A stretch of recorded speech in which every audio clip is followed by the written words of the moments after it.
great to see some familiar faces in here. Okay. Well, I think we can probably get into things now. I'm sure people will start to file in as they're wrapping up their previous meetings.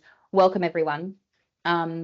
We have been so incredibly overwhelmed by the interest in today's session, and I certainly think that this is a topic that has certainly struck a chord with our network here. And for those who are familiar with SWOOP Analytics, which I know a lot of you are, you know that we're data people. So of course, this is a topic that we're going to be very closely aligned with, but we're also communicators to our core as well. And we're also about bringing together, the latest insights and, very influential people from the industry, which is why we feel super lucky to have a very special guest on today's session. So we have Jess Roberts here joining us. It's 2:30 in the morning for Jess at the moment, so she's an absolute trooper for being here with us today.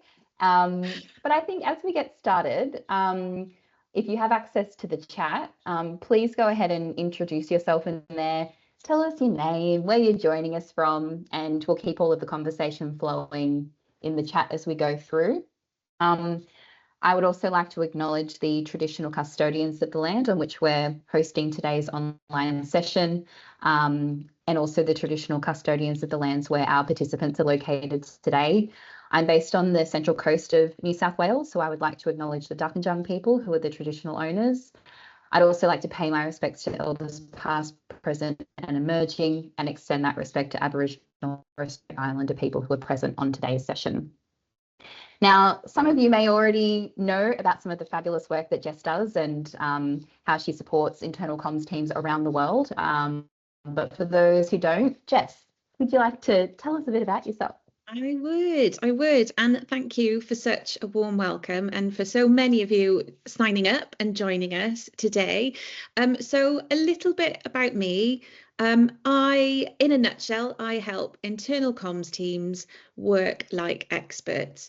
And what do I mean by that? I mean, when we talk about expertise, well, experts know this stuff.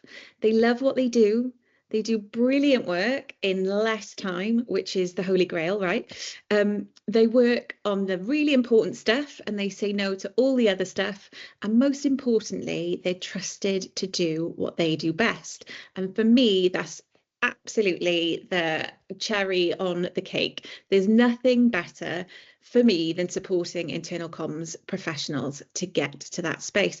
And you'll see on here a list of clients and brilliant brands that I've worked with. There's a nice mix in there, some global, some international, some local, a real mix. But yeah, I think I've probably ticked most industries and sectors off there. Excellent. And Jess, we are just so happy to have you here today. And just for anyone who maybe isn't super familiar with SWOOP and who we are and what we do, we're all about helping organizations getting more effective and more efficient at communicating and collaborating. So I think just, this collaboration with Jess, it makes so much sense. We provide close to real-time dashboards that help to tell the story of your digital organization. So for anyone here, well, I'm sure a lot of you here, you're probably managing internal comms strategies across perhaps platforms like Viva Engage and SharePoint, and we can provide some pretty incredible content, engagement, benchmarking insights to drive your strategy forward. And same goes for people, if you are more so focusing on like the teamwork and collaboration side, you may be interested in some of the work that we do across M365 and Microsoft Teams as well. But again, just to reiterate, we like to make these sessions as interactive as we can. If you have questions throughout, you may have access to a Q&A function. Please feel free to ask questions there. Otherwise, have a bit of a chat in the chat, ask your questions there too. And if there's an opportunity where you'd perhaps like to come off mute, just raise your hand and we'll invite you to come off mute if you'd like to ask a question or join the conversation throughout. Of course, we've had a lovely introduction from Jess already. My name's Emily and I work with the SWOOP team, and I'm also joined by my fabulous colleague, Fran. Fran is our marketing and customer success extraordinaire, so Fran will be also helping to facilitate today as well.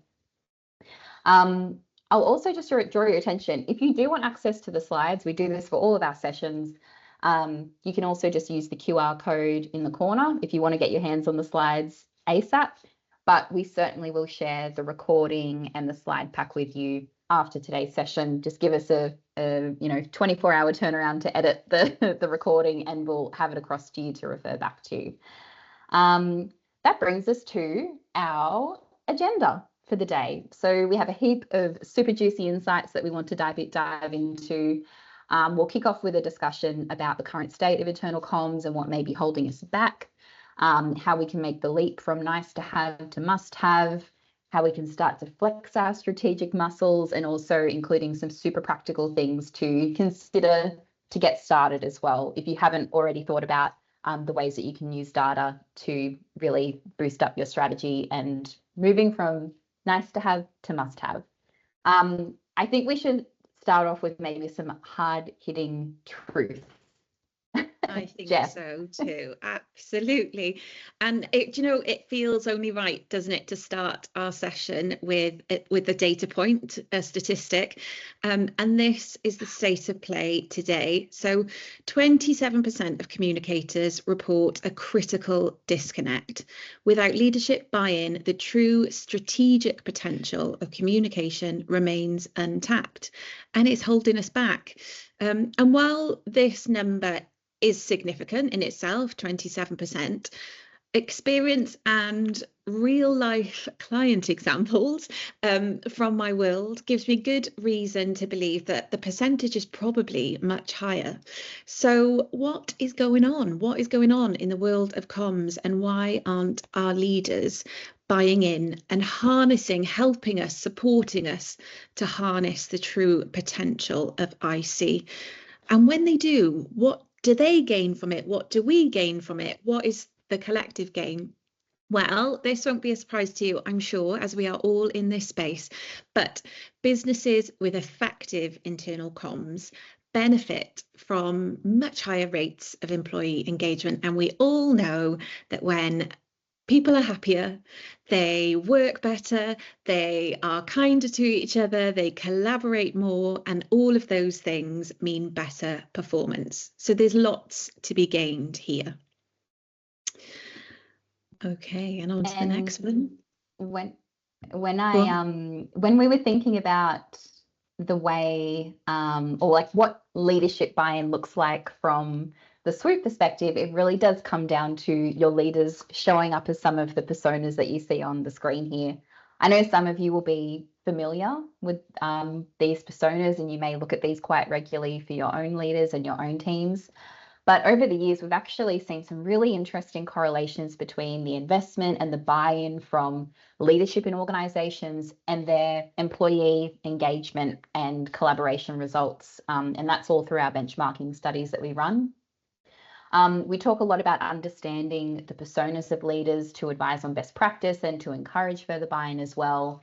And I just wanted to talk to some like real life examples of how we've actually seen some real leaders fall into these categories. And these are some of the leaders who really get it. These are the leaders who are already bought in. So the engager persona that we look at here, a classic example of this that we've seen some of our stories over the years would definitely be with the likes of Shane Elliott, who is the CEO of ANZ. Shane is certainly a leader who really values two-way conversations facilitated on platforms like Viva Engage. A lot of my examples today that I'm talking to are sort of Viva Engage specific, but you can also see this attitude in the way that Shane uses, even external platforms like LinkedIn to communicate as well. And I think a really simple example of this was from one of our stories, which was more sort of throughout the pandemic. Shane would show up on a weekly webcast to answer questions from employees, also ask questions himself, but then reading and replying to their posting Q&A communities as well. The Catalyst persona, it's also the people that people really look to. They put really great content out there that people feel very engaged by. And I also heard a fantastic example from Westpac New Zealand and their CIO, Russell Jones. And Russell was actually able to really move the dial on that level of buy-in relatively quickly. Actually, we have a great story. And so what Russell did is he had actually committed to posting to Viva Engage once a week. doing really simple things like recognizing great staff work, calling out service anniversaries, sharing anything that was top of mind. And that actually led to some really great results as well. It's something that, in many of the examples that we see, it does take many years of nurturing and advising from internal comms teams to get leaders to that point. But that was just an example where we saw that actually happen within the space of a month. So we'll make sure we share some of those stories with you. And the last example we had, a sort of like a classic sort of responder type persona. It was actually an example from one of the senior leaders from Medibank as well. And they had used this platform to really simply to listen as well. So this was a leader who had maybe seen a post on Viva Engage. I think it was like a service anniversary, like congratulating on 20 years for a frontline team member. And they actually then listened to that, saw that information, and put a personal phone call through to that particular employee. But just to sort of wrap those three examples up in something that's been quite interesting to reflect on looking at these examples is those three organisations that I mentioned there. These have all been, top performers as a part of our benchmarking studies, looking at employee engagement and communication and collaboration. And diving into these stories again, these are engaged leaders who understand the strategic potential of internal comms to promote an active and an engaged workforce. They look to their internal comms teams as their trusted advisors to know how to make this work. But it's also backed by some research we've done as well, the impact of leadership engagement leading to over 150% more interactivity from employees who receive that engagement from their leaders. But I think today as well, like these examples are also very focused on employee engagement. But I think as we go through some of the insights in today's session, we get even more specific when it comes to outcomes and impact as well, which I'm super excited to dive into. We've got plenty of that for sure. So with all of that in mind and those lovely examples that Emily just shared with us, the question of the day, the question of today is, why is internal comms frequently placed on the nice to have list instead of being recognised as a must have within our organisations? And this is a question I hear from clients and professionals in this space, or at least on a daily basis. And we're going to open this question up to you with a poll. So hopefully you'll start to see polls popping up on your screens. And I'd love to know your thoughts on this question. So just in a few words, why you think internal comms is often perceived as a nice to have, as opposed to that must have, that business critical function. And hopefully we'll start to have some answers coming through. So just a few words, your gut feel, or why the things that you see and hear or have heard throughout your career to date. Yeah, so we can see some of the responses starting to come in. We've got a few. So and if this is also something where maybe you need more words to provide your true thoughts. Like I know this is a large group of people too. If you do want to raise your hand and maybe share some of the insights that you've found within your own role or in your own organisation or previous organisations that you've worked with, please feel free to join the conversation and jump in. Just some of the words that are coming through at the moment. Sorry. I've also noticed that there might be some people with IT policies that mean that they can't use the polls, which is a bit of a barrier. If that is the case, please feel free to also pop your thoughts in the chat as well. You can also use more words in the chat, which we can refer to as well. But there's a few people who have put some points in here, Jess. So just to give a bit of a wrap up, things like cost prioritization, it's hard to measure, lack of understanding, unsupportive leadership, outdated leadership. There's also a few examples coming through in the chat here as well. Any thoughts on some of those initial points, Jess? I mean, they all resonate deeply with me. I think often, and we'll cover this, obviously, this is the tee up for what comes next. lots of this is about a misunderstanding of the purpose of internal comms and what it can bring, what it does bring to a business. And I think often there's a bit of an education piece around that for leaders and the wider organisation. I think it's a tough economic climate, and it's hard to keep investing in things or areas where maybe, it's difficult to demonstrate return on investment and all of those things. And I think traditionally internal comms is not very good at measuring stuff, measuring the impact of what we do, and that's something that I'm really passionate about. It's why we're holding this session today, but we're almost we're holding ourselves back by not taking those steps to be more strategic, to build measurement into what we do.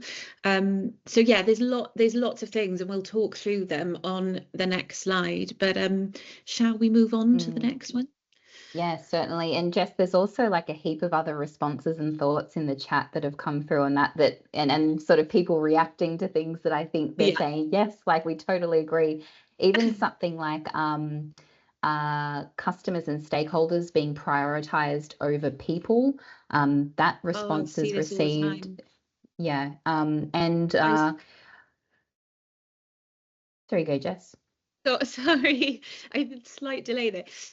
Yeah, I see that all the time. And I think this, again, goes back to that education piece, I think, in that, nothing happens on the outside of our organisations without having our people ready and willing and motivated to do things that, the job requires or our organisations need. So I'm very much, and naturally I would say that as an internal comms nerd, very much, start things on the inside first, because all of that will reflect through your customer interactions, through your product innovations, through, all of that sort of stuff has to start on the inside first. Yeah, and even just like a few sort of general comments here about perceptions as well. Internal comms is just a newsletter, and EA can do that. Internal comms is there to just jazz things up. Oh, it makes me shivers down my spine, right? Me too. So and thanks everyone for participating and sharing some of those insights. Sometimes these webinars, when we talk about intranets a lot, we always talk about these becoming like these group therapy sessions almost. So I feel like we've been able to get a lot of things out, which is good. But let's figure out how we can tackle this. And I think that leads in nicely to how we sort of see this split.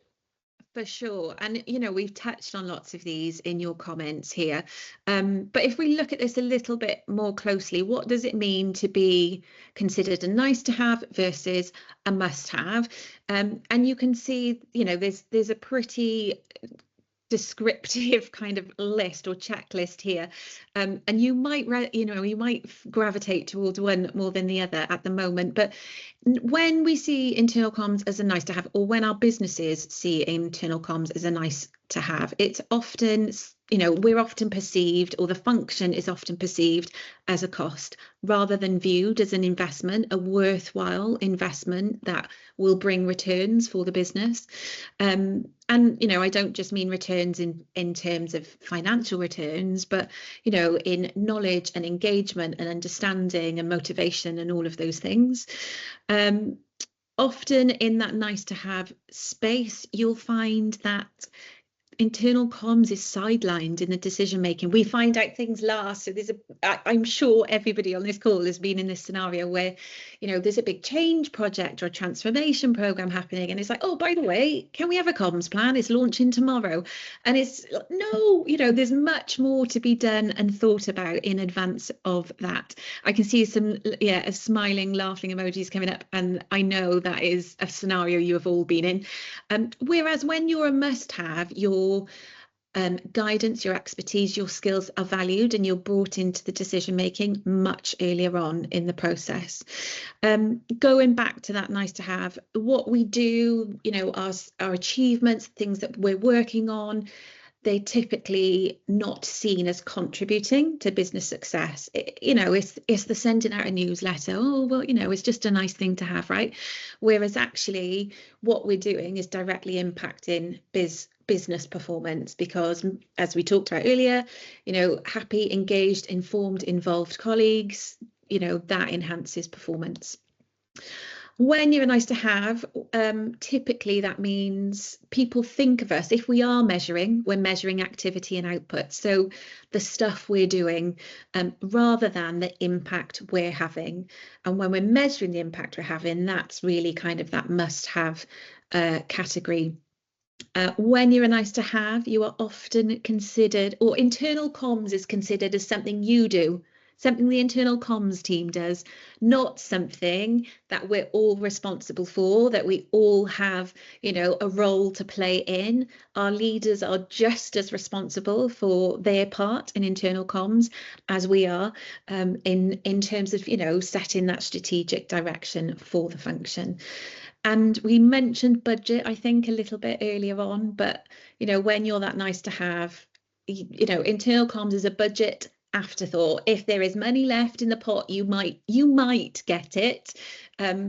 But it's highly likely you have a teeny tiny budget and a teeny tiny team. When you're a must-have, you are properly resourced, you are set up for success. There is thought and dedication and commitment to the function. So again, a lovely, nice quick poll here. I'd love to know, with our little two little checklists here, tell me on where do you think you are in that nice to have or must have rating? So I think this one's a rating. Am I right, Fran? Yes, I can see you nodding. So tell me on a scale, is internal comms a nice to have or a must have in your organisation? What have we got coming through? I'm keen to hear this one. And then for those who aren't able to access the poll, we've got a few coming in the comments as well. Excellent. Jess. So yeah, we've got kind of got like a sliding scale. So 1 is it's more on the nice to have, and then 5 is more on the must have side. At the moment, in the poll results that have come through, for those who have already put in their answer, we've got, it's pretty balanced at the moment. So we've got, it's very, maybe leaning a little bit more towards must have. Love this. But there's still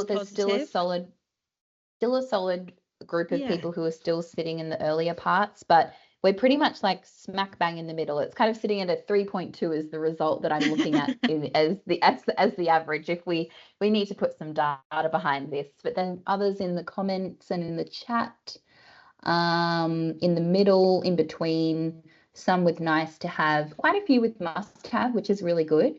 Great, love that, as it should be. Yeah. And you know what, it sounds as though there's wiggle room here. There's more we can do.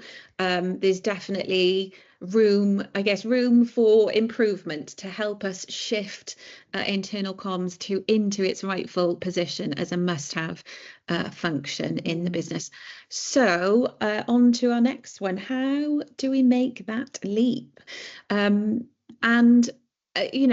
Really, it comes down to strategy, flexing our strategic muscles. And by that, if we move on to the next one, please, thank you.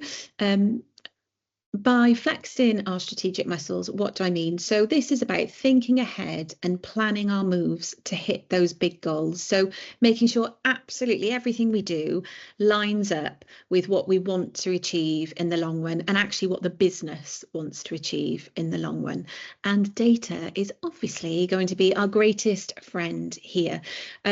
What will data do for us? Well, it'll give us the evidence base so that we know we're setting the right goals in internal comms, we're focusing on the right things. It will help us prove that we're delivering on those goals. So, just getting really good at measurement and building that into our daily, weekly habits. And it will help us show leaders and our organisations that what we're doing is making an impact on the things that really matter. And this is what helps both our leaders and our organisations start to see that internal comms is not just the newsletter factory or the intranet keeper or the poster putter upper or all of the things that we get labelled as. You know, what we do is strategic. It does have a strategic purpose in the business.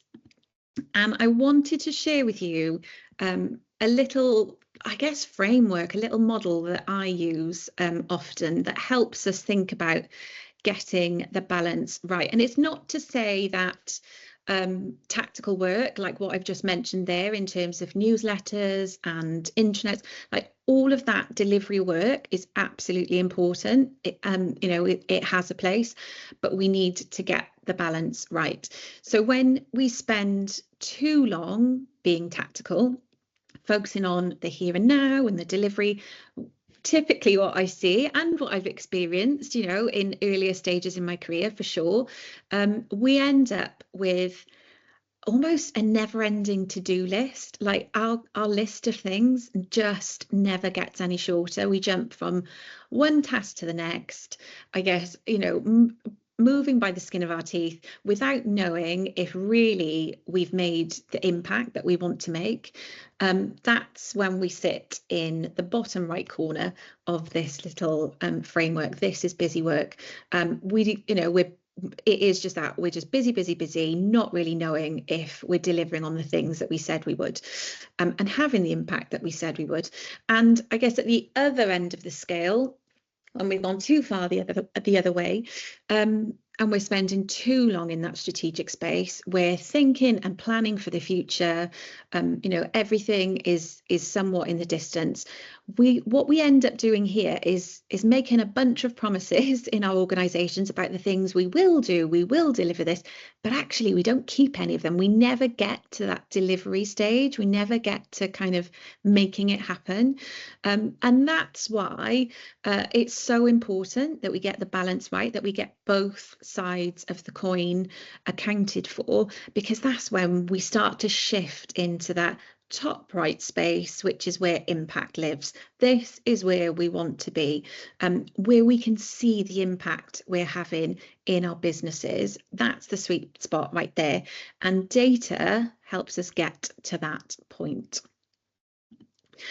Okay, so we'll move into, I guess, some of the practical things we can do here to start to use data in our day-to-day work, you know, in our functions, to help us take IC from that nice to have to the must-have space. So we've got 5 points. First up, bringing data to the table, even when no one's asked for it. And this might feel bold, this might feel uncomfortable, but it's definitely the right move. What I'm saying here is don't wait to be asked, because if leadership buy-in is lacking in any way, shape or form, the chances are we'll never be asked anyway. So we need to step up and start that conversation. And we can start small. It doesn't have to be big, complex stuff. I know that's often, you know, one of the barriers holding us back. Oh, data, scary, you know, what am I doing? Am I presenting the right stuff? But it doesn't have to be big, complex stuff. It can just be a handful of key measures that you know your leaders would be interested in. Use those things to connect, you know, those data points to connect what you do to the things that leaders care about in the business. And a good place to start with this is your business strategy, or with the purpose of your organisation. So, you know, can you think about, you know, do employees or colleagues understand exactly what your business strategy is? Do they know the part they play in it? Can you, internal comms, shift the dial on that? And can you measure that shift? Can you use data to show how you're shifting that level of understanding or that level of awareness of your business purpose or of your business strategy? And if we go back to our opening statistic about lack of leadership buy-in, can we use data to grab their attention? You know, can we be a bit smart and clever with this? You know, when we know what leaders care about, can we use that and look for things, use the data points that we know will get their attention? And Emmy, I think you've got some nice, Yes, or an interesting way, talking of a bold of approach. doing this. Yeah, I love this. Yes, so this is quite simple, but it probably does fall more so on that kind of like bold approach that maybe does feel a little bit uncomfortable for ourselves and perhaps even for the leaders who are being exposed to these sorts of insights for the first time. This is just an example of a story that we've shared previously from Syngenta. And Syngenta, they're one of the world's largest agriculture companies. Now, going back several years, this example was from Syngenta held their global leadership conference. And at this conference, the internal comms team made a really big impact using data. So at the conference, leaders were actually presented with a table showing their own personal levels of interaction on the company's Beaver Engage network at the time. This would have been Yammer, and it actually also compared it to their peers. So the screenshot you're seeing on the screen, this is just an example of what one of these tables would look like.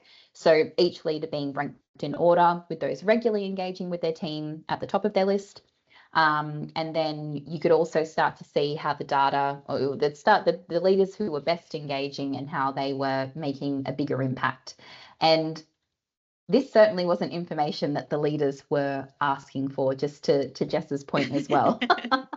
But it had a huge impact, and it started a much broader conversation about leaders being engaged rather than just being engaging. And their communications manager as well, she had said that the leaders then decided to come to the comms team saying, how do I start to become a top user? How do I become an engager? They come to the comms team as those trusted advisors to help them make an impact. And it also ignites, a really nice competitive streak, which made them think about how they could become better connected, how they can work smarter, how they can work with their teams, how they can listen better.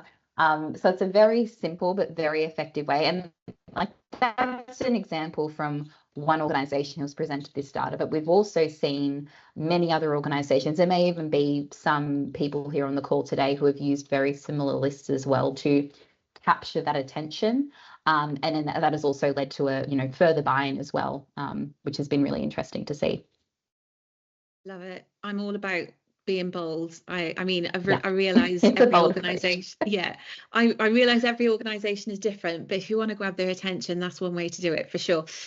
Okay, so next up, number 2 on our list is measuring outcomes, not just outputs or activities. So by its very nature, being strategic means looking forward, looking ahead, thinking long term.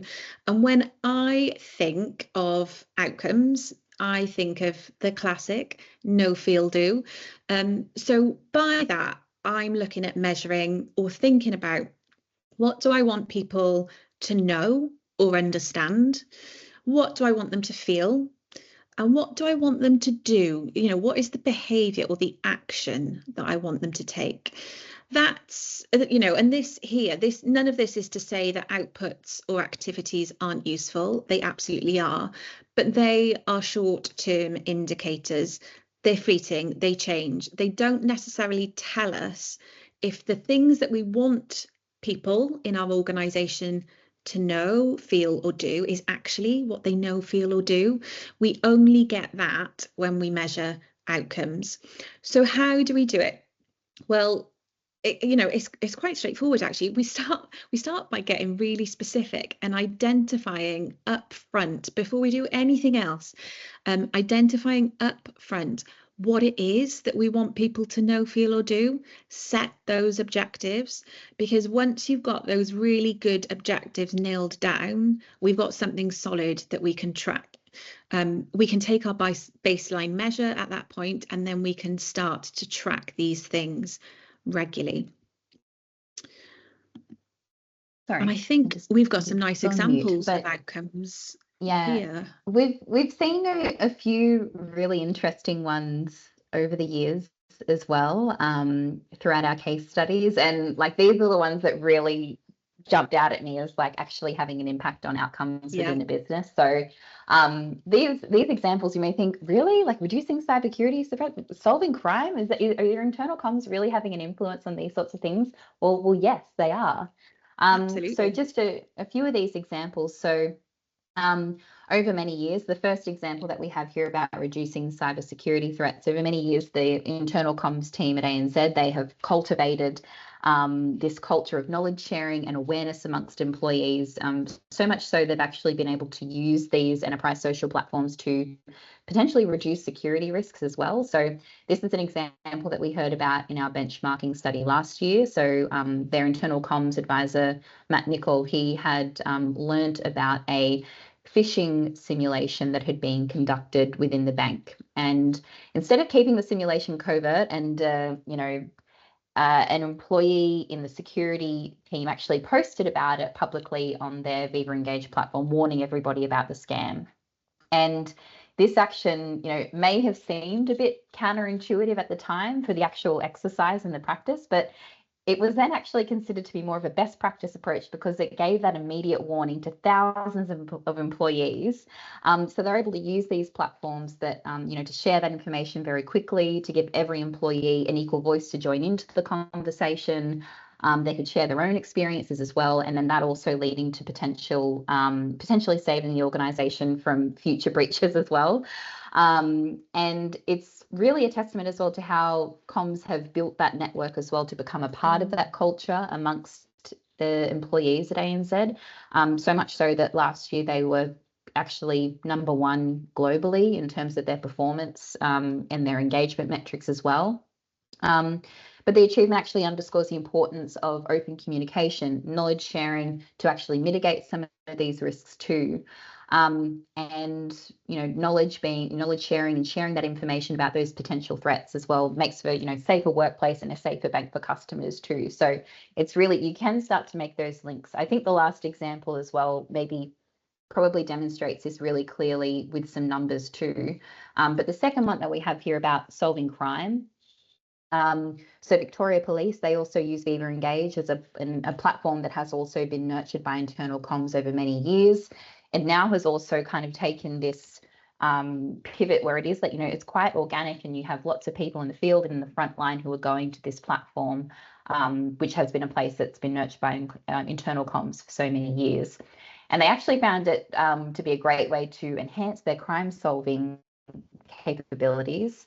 So the implementation of their enterprise social tool, Viva Engage, it transformed the way that they handled CCTV footage, which is crucial in identifying offenders. Previously, that process was super time consuming, email based, sending video footage back and forth. It's a process that could potentially take days. And then once they moved to this sort of new format through Viva Engage, officers could drag video files across, hit post, and then that method actually led to those crimes being solved much more efficiently, where people could jump in, start to identify offenders much quicker. Again, would not be possible without internal comms nurturing that platform and making that platform worth visiting so that they know they can go to that place for that information. The last example that I have is one that speaks a little bit more to my own personal experience.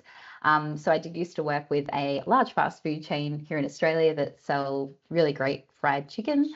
And they actually, at the time, there was a big focus on safety in stores. And this was kind of like safety across all elements, staff safety in terms of food preparation, anything all the way through to sort of like outside threats.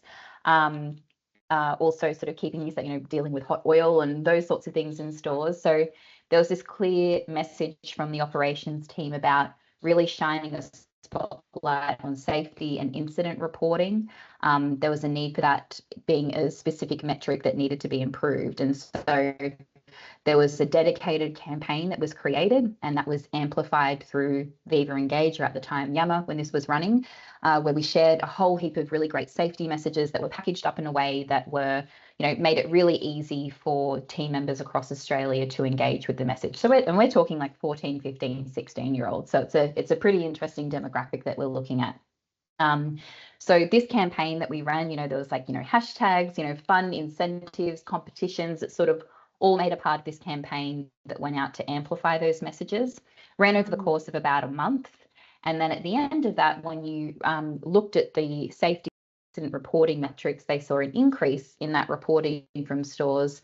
It increased by up to 28%, gosh, increased by 28% off the back of those campaigns running. So being able to tie that initiative and that messaging and that all being sort of going out through that comms platform, you've been able to shift the dial. We also did really cool things about like speed of service and customer satisfaction and running sort of very specifically timed initiatives in certain months.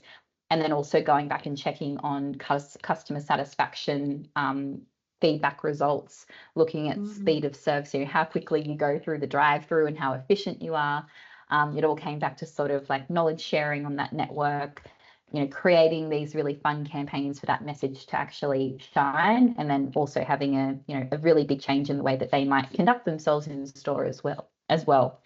So that was really cool to see in sort of real life examples as well. Yeah, for sure. I love that. I think that particularly that last example really speaks to that know, feel, do of, you know, we need people to know what the, you know, safety protocol might be. We want them to feel confident that they can report incidents, and then we want them to actually do it. We want them to, you know, make those reports and you know, shift that behavior. So brilliant. Right, on to number 3. So our third point here, listen, listen, and listen some more. So if you strip everything away, measurement is simply listening. Or it is, you know, that's how my translation, that's how my brain thinks about it. And what do I mean by that? Well, listening is when we listen, when we measure, it's simply about taking a pulse or a snapshot of where you are now, what your employees know, what they feel, what they do, what their behaviours are. And this intelligence is gold dust for our leaders. It's what makes them pay attention. So I'm going to use a little analogy here to explain what I mean. So bear with me.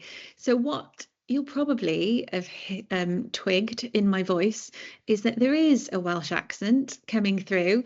And one thing that's deep, deep, deep in Welsh history is the coal mining industry. So this little bird here is a canary, or at least Canva tells me this is a canary, so I hope it is. I did Google it, I promise. And what you'll know, I'm sure, that canaries were used in the coal mines many years ago to detect the presence of poisonous gas.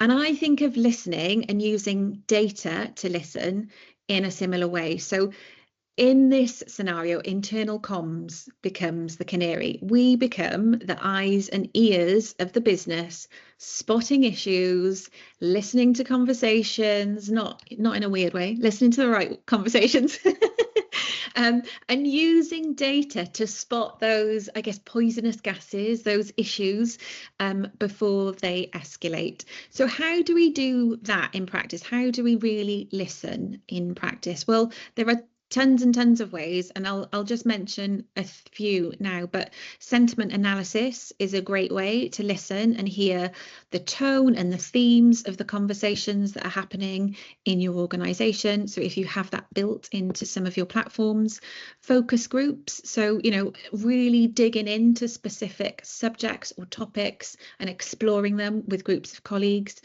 surveys, or even just simply reading the comments under company news articles. There will always be some articles or some themes that absolutely catch fire. There are so many, you know, conversations happening underneath. We can learn so much from that.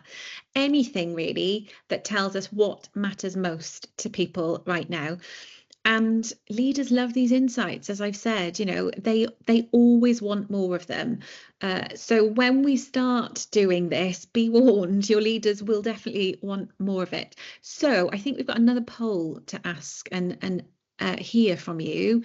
I'd love to know, again, in a few words or in the chat, if you can't access the poll, what data sources or tools are you using to listen in your organization? So how are you, I guess, getting a sense of what matters to people in your organization right now? Is it surveys? Is it focus groups? Is it a good old, listening to people as they make a cup of coffee in the kitchen, or, the conversations, the informal conversations that happen before meetings start, and we're all kind of finding our feet and seeing how everybody was on the weekend? What things are you doing to hear from around the business? It looks like the survey type approach is emerging in some of the results so far, Jess. So engagement surveys, pulse surveys, Q&A sessions. There's a mention of Q&As at road shows. We have, what else? We have leader feedback, readership of news. And then just to refer to some of the chat, we've got people using things like Slido, SWOOP Aviva Engage, which is lovely, alongside native analytics, surveys, analytics from Vision 6 for our internal newsletters. Some funny comments there as well, Susie. That's quite funny. And I'm just referring back to some of the other poll results. Feedback surveys and things like that, I think seems to be there.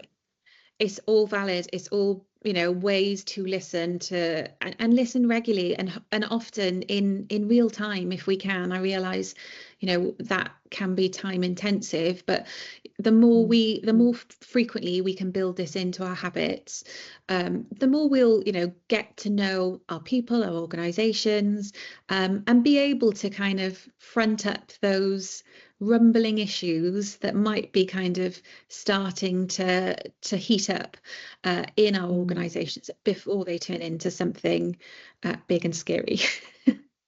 Jess, there was just a comment I noticed in the chat about in terms of like the surveys and being able to access that as a data point, a challenge being like actually getting people to respond to surveys. Do you have any like experience or thoughts about how you could improve those sorts of things? I think it depends on the history of surveys. So that it's always going to be a little bit dependent on your scenario. I think often employees don't maybe lose heart in responding to surveys because maybe they've done it so many times before and they've never seen any change from the back of it, or they haven't heard kind of the results, or nothing. It's got, the data's gone into a black hole somewhere, and it feels a bit like a waste of time. Now that isn't always the case, but it is something that I see often, and that's a hard one to come back from. But I think the main point is two things really. One is that can you demonstrate, or can you help colleagues understand the purpose and what they get from it? So give it a reason. There needs to be value attached to the survey, and I don't necessarily mean financial value or any of those things, but it needs to have a clear purpose and something that feels relevant to them, something that they care about. And the other one is to respond quickly or share results or feedback or next steps quickly. I think often when we think of bigger employee engagement surveys, the sorts of things that are maybe annual or twice a year, it can take so long to hear anything back from those, maybe like 3 months to even get kind of top 10 stats out of it. And that, I think, is where colleagues get frustrated. So if we can be responsive, if we can make sure we're demonstrating the value, the purpose, and what we'll do with it, and actually deliver on those things, then slow and steady wins the race. It'll be a bit of a slow game, but don't give up. If I had to provide, can you hear me at the moment? Have I lost connection or anything? Am I? No, we got you. Okay, perfect. I just want to, if I had to provide some examples of more real-time listening, I know that, sometimes there are a few comments about some challenges with survey results and things, but this is just a quick snapshot. I know these are very small screenshots you're seeing. These are some of the ways that we approach listening at SWOOP. If you have access to some of these dashboards, these are really good things that you can refer to. Even something like there's the forecasting reports, which is where we can help you to uncover conversations which share two main characteristics to actually have more people being engaged. So number one is that the person who's posting, they actually have interacted with a very large number of people. And the post that the community is made in has a lot of members as well. So we kind of create this ranking system to point you to those conversations that maybe need, that internal comms to sort of either jump in, or maybe that's something that's interesting to share with leadership. There may be some interesting themes or some interesting questions that have popped up that has definitely sort of taken the attention of a lot of people in the organization. Even things like sentiment analysis and being able to surface the conversations where people feel very passionate about something. Things like keyword analysis and keyword clouds to see any of those more commonly occurring threads or topics of conversation as well. If anyone is using SWOOP here on the call today as well, there are some very cool things in the ways of sentiment analysis and additional insights on some of the conversations that may be trending across your organization too. So we're able to build in some more of these AI insights on the key themes and the sentiment that's coming through on threads. This is looking specifically at Viva Engage at the moment. If anyone is still on Workplace as well, we can also help with this while Workplace is still around. So yeah, all things to keep in mind if you're looking for more real-time insights. So, if we can turn this around in a few hours and you can actually see what's happening. Awesome. Okay, so moving on to number 4, I think. So this, we talked a little bit about this already, but never miss a moment to link everything you do back to the business goals. So we need in internal comms to join the dots, help our leaders and our businesses see exactly how internal comms is contributing to the business goals. That's when we start to see that shift from the nice to have to the must have. So what do I mean here? And I've got a couple of examples, just hypothetical ones, obviously, to talk through, but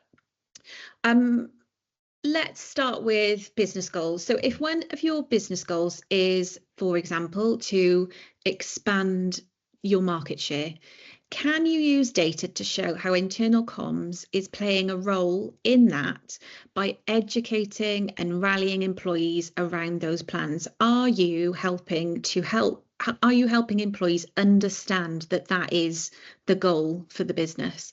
For example, maybe you're keeping teams informed about competitive strategies. Maybe you're helping them with that understanding of the actions that need to happen to make that goal a reality. Whatever it is you're doing, those are the things that we want to be joining what we do up with, back to joining what our actions back to the business goals. It's 2:30 in the morning. I'm doing my best. Right, or maybe we'll talk about another example here. Maybe you've got sustainability goals in the business. I mean, every business has sustainability goals right now, but can you use data to show that employees have better understanding now of what those goals are based on the work that you've done? Can you demonstrate a shift so that you can see, because of the work we've done, our colleagues, our employees understand what our sustainability goals are? This is the stuff that leaders care about. This is what makes internal comms shift into that kind of business critical space and guarantees that's a place on that must-have list. And I'm very conscious of time, but we're just on our last point here. But last but definitely not least, only commit to measures that I see can influence. And I feel very, very passionately about this one. So again, I'll talk through an example to help bring this to life. So often I see that internal comms is the owner of an organization's employee engagement score. I see it all the time. It's a KPI often that maybe we are beaten over the head with a little bit, and it shouldn't be, for sure. There's a whole load of factors that impact an employee engagement score, and it isn't just down to internal comms. So when I think about the factors that impact an employee engagement score, I think about, do I like my team? Is my boss an arse? am I paid well? Do I feel part of a team? Have I got the information I need to do my job? All of those things. And internal comms can't fix all of those things.